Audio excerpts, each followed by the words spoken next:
Okay, imagine this. You wake up one morning and the entire world is covered in a thick, perfect blanket of fresh snow.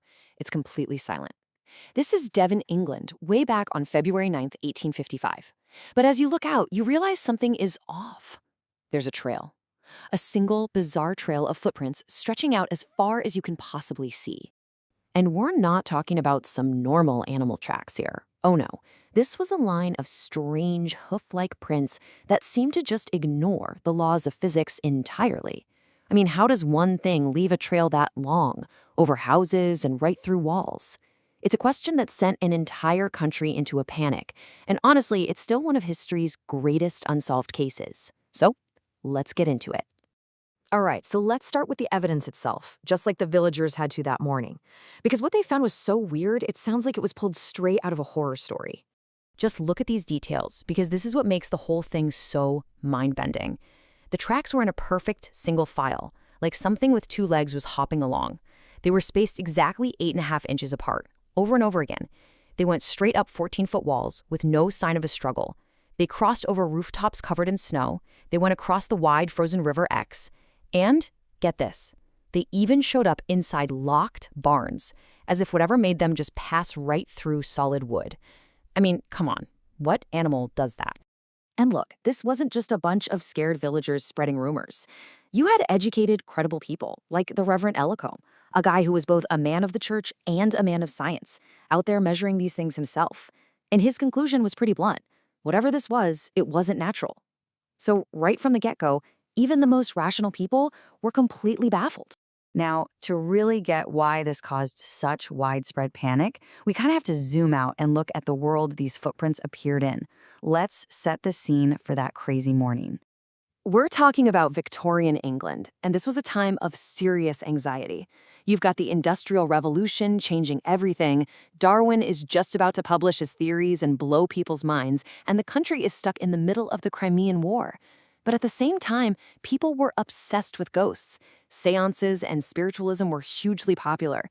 So you have this society caught right in the middle of old world folklore and a scary new scientific age. It was literally the perfect tinderbox for a mystery like this to spark total terror.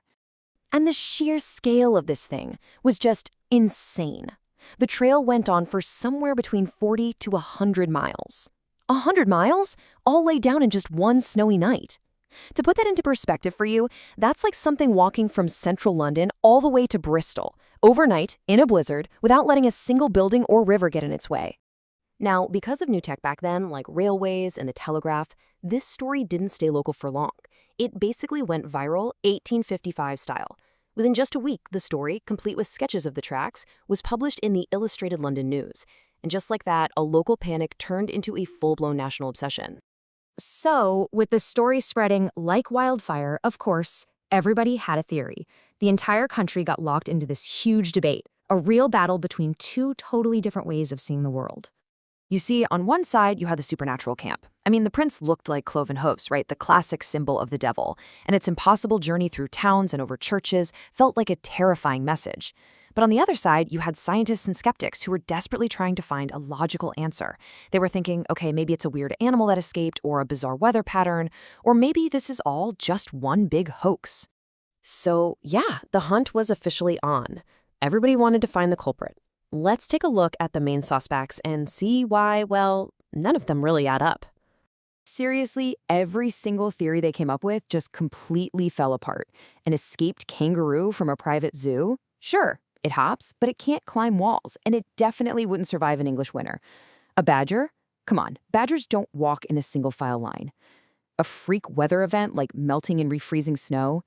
Okay, but how does that explain the perfectly regular pattern or the tracks appearing inside locked buildings?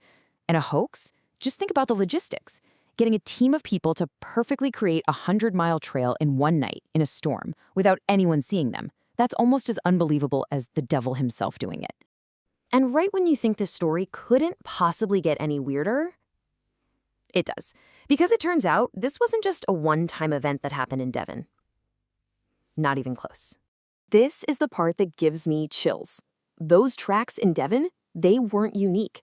Almost identical tracks had been reported in Scotland 15 years earlier. But even crazier, in the exact same year as the Devon incident, a group of whalers found the same exact prints on a remote, completely uninhabited island in the middle of the Indian Ocean. Suddenly, this isn't just a weird English ghost story. It's a recurring global phenomenon that's been documented for centuries.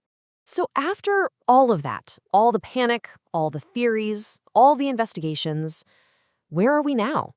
What are we left with when the snow finally melts? Well, in the end, that's exactly what happened. Spring came, the snow melted, and every last piece of physical evidence from that bizarre night just vanished. It was like the perfect crime scene, where the evidence just erases itself, leaving behind nothing but these huge, impossible questions that never, ever went away. Which, brings us right back to where we started, asking the same exact question they were asking back in 1855.